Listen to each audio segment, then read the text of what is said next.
The envelope landed on her desk at 11:47 on a Tuesday morning, and Lydia Okafor knew, before she even touched it, that her life was about to be divided into before and after. She had been in the middle of reviewing a case file, a wrongful dismissal claim that had been dragging through mediation for 6 months, when her assistant knocked twice and set it down without a word. A cream-colored envelope, the kind used by law firms and old money. Her name typed in a serif font she didn't recognize. No return address. The office around her was the usual Tuesday noise. Phones ringing down the hall. Someone laughing near the kitchen. Rain against the window that looked out over King Street, the kind of January rain that couldn't decide if it wanted to be sleet. She set the envelope aside and went back to her file. She didn't open it until her lunch break, alone in the small boardroom with a container of leftover soup she didn't end up eating. 3 weeks earlier, she had been standing in the lobby of the Fairmont Royal York in a dress she'd bought 6 years ago and altered twice since. Watching her husband of 9 years work a room like he'd been born to it. Marcus. She stopped herself. Not Marcus. His name was not in the list of people she needed to think about anymore. She had made that decision in the car on the way home that night, though she hadn't said it out loud yet. She'd been saying things out loud at the wrong time her whole life. She had learned finally to wait. His name was Joel Ashford. She had met him at a conference in Ottawa in 2015 and married him 11 months later in a small ceremony in Niagara-on-the-Lake, because he said he didn't want anything big, and she believed, at the time, that this was a sign of his sincerity. She understood now that it was a sign of something else entirely.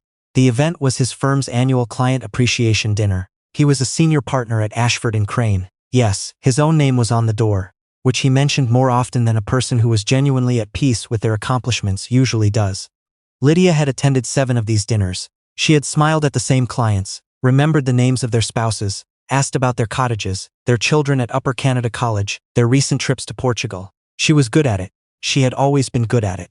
What she had not been good at, apparently, was noticing. She noticed that night. It wasn't one thing. It was the way Joel's hand found the small of another woman's back.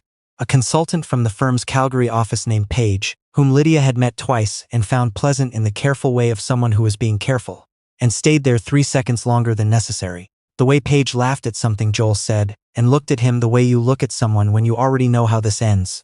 The way Joel glanced across the room to find Lydia and, finding her, looked away just a half-second, too quickly. 9 years. She knew the timing of his eyes. She smiled through the rest of the dinner. She thanked the right people. She accepted a glass of Bordeaux from a passing tray and held it without drinking it. On the drive home, Joel talked about a deposition scheduled for Thursday, and she said yes and and really at the appropriate moments. She had become, she realized, a very good background character in her own life. That night, lying in the dark beside him while he slept, she thought about the envelope that had arrived at her office 3 weeks from now, which she hadn't received yet, which she didn't know about yet. She didn't know why that image came to her. She didn't know what it contained. But she had been having that feeling for months, the feeling of something approaching, the way dogs know about weather. She fell asleep around 3 a.m. and dreamed about her grandmother's kitchen in Brampton, the smell of egusi soup on a Sunday, the sound of Yoruba radio through a small speaker on the counter, and she woke up feeling more like herself than she had in years.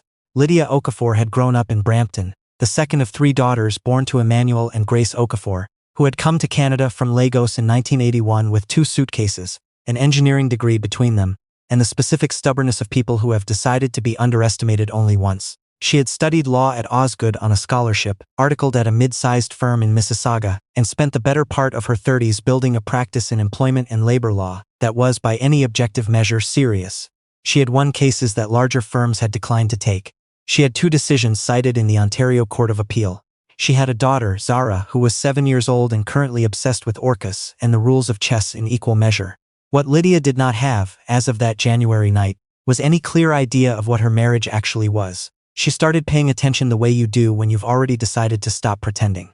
She checked nothing. She read nothing she wasn't supposed to read. She simply watched, and what she saw over the following 2 weeks was a man who had been telling a different story in a different room for long enough that he'd forgotten. She might eventually notice the door. She called her older sister Binta on a Thursday evening while Zara was at swimming lessons.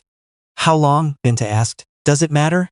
Lydia thought about that. "No," she said. "Not really." "Okay." A pause. "What do you need?" "Nothing yet.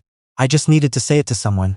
"You've said it." "Yes. You're going to be fine, you know." "I know," Lydia said, and she meant it, which surprised her. What she did not tell Binta, what she hadn't told anyone, because she herself had only fully understood it in the past few months, was the matter of her father's estate. Emmanuel Okafor had died in September, 14 months before that Tuesday envelope.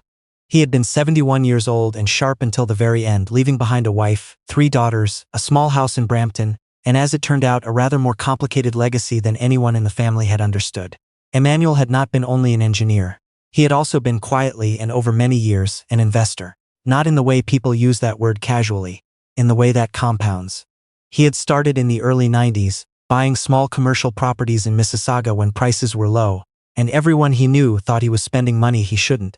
He had sold at the right times and bought again. He had a particular sense for industrial land along the 401 corridor, and he had been right about it. Decade after decade. In the patient way of someone who is thinking in 20-year increments, while everyone else is thinking about next quarter. He had also never told his daughters. Not because he was secretive. Exactly. Because he believed, and had said this once, in a conversation Lydia had almost forgotten, that the purpose of building something was to have it ready when it was needed. And you didn't talk about things that weren't ready yet. It was ready now. Lydia had learned the outlines of it from the estate lawyer, a man named Frederick Bale, who had called her in October with a tone that suggested he was accustomed to delivering news that rearranged people's lives. She had sat very still in her office and listened. She had asked 3 questions. She had thanked him and said she needed some time. She hadn't told Joel. She had not made a decision about it. She had simply not told him, the way you don't tell someone about a fire escape until you need it. The envelope that arrived on the Tuesday in January was from Frederick Bale's office. It contained, among other documents, a valuation summary and a letter confirming the final transfer of assets into the trust her father had established. The number at the bottom of the valuation page was not a number Lydia had ever associated with herself. It took her several minutes of sitting very still in the small boardroom, her soup going cold, the rain still doing its indecisive thing against the window, to understand that it was real. She folded the letter carefully, put it back in the envelope and finished her soup. Then she called Frederick Bale and told him she was ready to proceed. The conversation with Joel happened on a Friday evening. 3 days later, Zara was at Grace Okafor's house for the weekend. Lydia's mother had insisted, the way she'd been insisting on things more often since Emmanuel died, as though she was redistributing the weight of his certainty among herself. Lydia had not planned the timing, but she had not planned it either.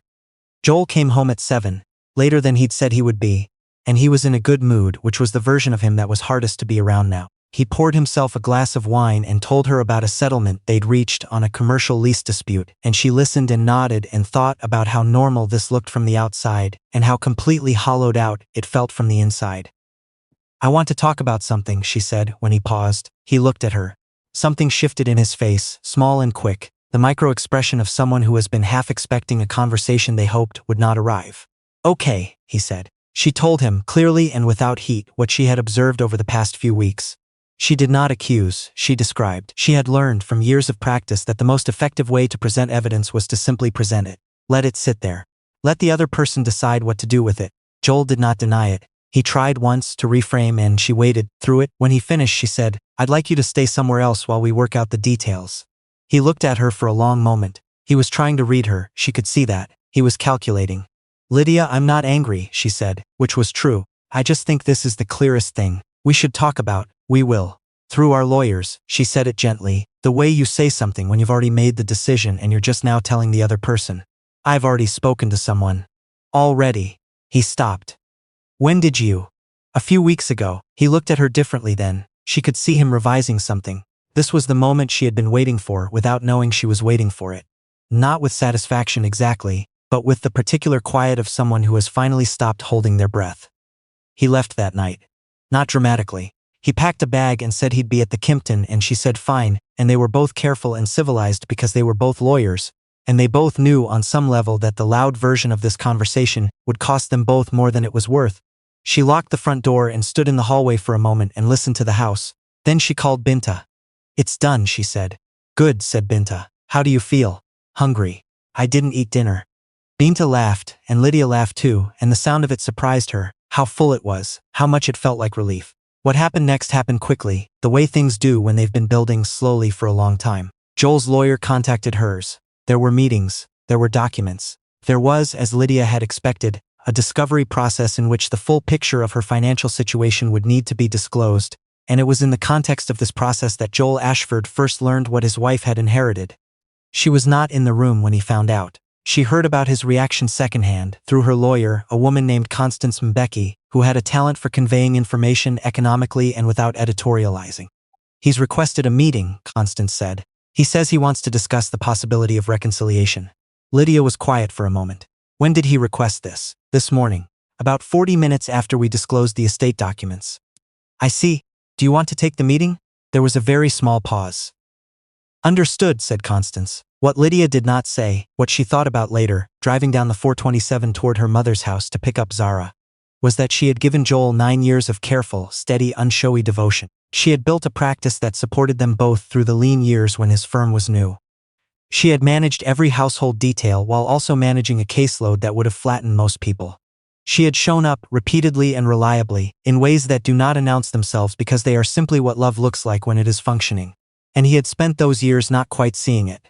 Not unkindly, not cruelly, just not seeing it. The way people don't see a foundation until it fails. The way you don't notice the quality of the light in a room until someone changes the bulb. She had stopped at some point trying to be seen. She had simply kept working, kept building, kept showing up for Zara and her clients and her mother and her sisters and herself. She had not known, when she was doing all of this, what her father had been building at the same time, in parallel with the same patient stubbornness. But when she thought about it now, it didn't surprise her. She pulled up to her mother's house on a street in Brampton she'd known her whole life, and Zara came flying out the front door in her socks and launched herself at Lydia from the porch steps. And Lydia caught her, this small solid person who smelled like her grandmother's kitchen, and held on. "Mom," Zara said into her shoulder. "Yeah," Lydia said. Nana made puff puff. "Of course she did. I saved you some." "You're a very good person," Lydia said, and meant it more than she usually said things. The meeting that changed how other people saw Lydia, though it didn't change how she saw herself because she had not changed, happened in February, 6 weeks after the envelope. There was a portfolio of commercial properties that needed active management during the estate transition, and Frederick Bale had suggested she meet with a small number of the people already working with her father's holdings. Not because it was strictly necessary, the trust structure largely managed itself, but because, as Frederick put it, your father believed in relationships. He thought you should know the people involved. The meeting was held in a boardroom on the 32nd floor of an office tower on Bay Street. Lydia arrived 5 minutes early, which was what she always did. She was wearing a charcoal blazer and her reading glasses, and she had her legal pad and her coffee, and she looked exactly like herself. Which is to say, she looked like a person of complete competence, who you might or might not think twice about depending on whether you were paying attention. There were 4 other people in the room. Frederick, 2 of her father's longtime property managers, and a man named Sterling Vance who managed the institutional side of several of the holdings, and who, it became clear in the first 10 minutes, had not been told who he was meeting with. Sterling Vance was accustomed, it was equally clear, to walking into rooms and being the most significant presence in them. He was the kind of man who fills silence with his own voice, not from insecurity but from a genuine inability to imagine that silence might be serving another purpose. He was polite. He was good at his job, probably. He looked at Lydia when she was introduced, and his face performed a version of warmth that did not reach his eyes. And then he looked back at Frederick and started talking about Q4 projections.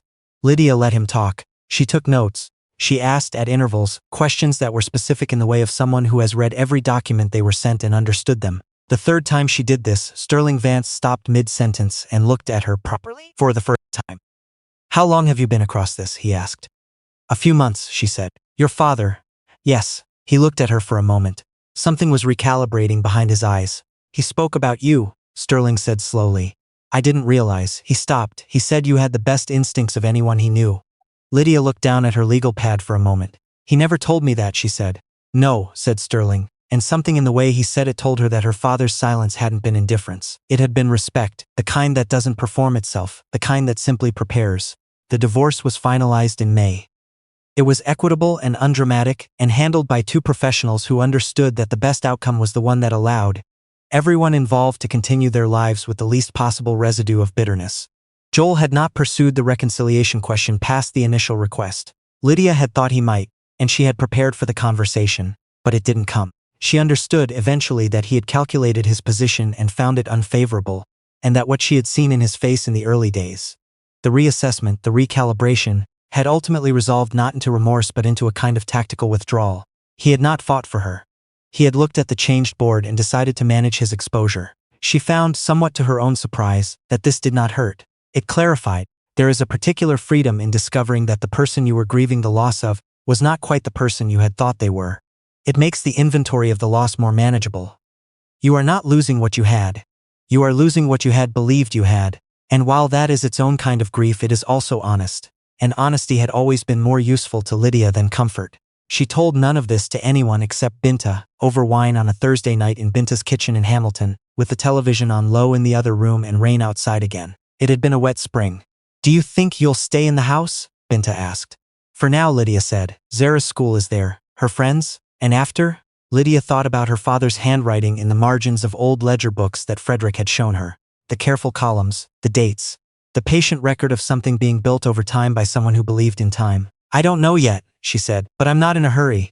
Binta looked at her. "You seem different." "Do I? More like yourself." Lydia thought about that, about the Sunday kitchen in Brampton, the Yoruba radio, the smell of egusi, about Zara flying off the porch steps in her socks, about the boardroom on the 32nd floor and Sterling Vance's voice when he said you had the best instincts of anyone he knew. "I think I've just stopped explaining myself," she said. "That's different from how you were when you were with him." "Yes." "Good," said Binta and refilled both their glasses. The last thing Lydia did before she went to sleep that night, she was at Binta's, in the guest room that still smelled like the lavender sachets their mother put in every linen closet in every house she'd ever touched, was look at the photo on her phone that she'd taken without really deciding to take it. It was a photo of Zara at the kitchen table in Brampton, looking at a chessboard with the particular focus of someone who has decided that the problem in front of them is solvable, and that it is only a matter of time. She had her grandmother's jaw, she had Lydia's eyes. She had, visible even in a candid photo taken from across the room, the specific quality of someone who is thinking 3 moves ahead. Lydia put the phone down and lay in the dark and thought about her father in his kitchen, a Sunday morning decades ago, looking at a map of land parcels along the 401 corridor, and seeing not what was there but what would be there, eventually, when the time was right. She fell asleep quickly, which was something she'd only recently gotten back. In the morning, Zara called from Brampton, already awake, wanting to talk through a chess problem she'd been thinking about since yesterday. Lydia sat up in bed and listened. She had the rest of the day. She had, as it was turning out, more than that. More time, more ground, more choices than she had known to want. She had a daughter who thought in moves and a sister in the next room, making coffee, and a mother in Brampton, saving Puff Puff, and a father who had spent 30 years quietly making sure that when she needed it, the door would already be open. The problem with closed doors, Lydia had learned, was that people spent too much time trying to be let through by the person who had shut them. They forgot to look for the ones that had been waiting, unlocked, all along.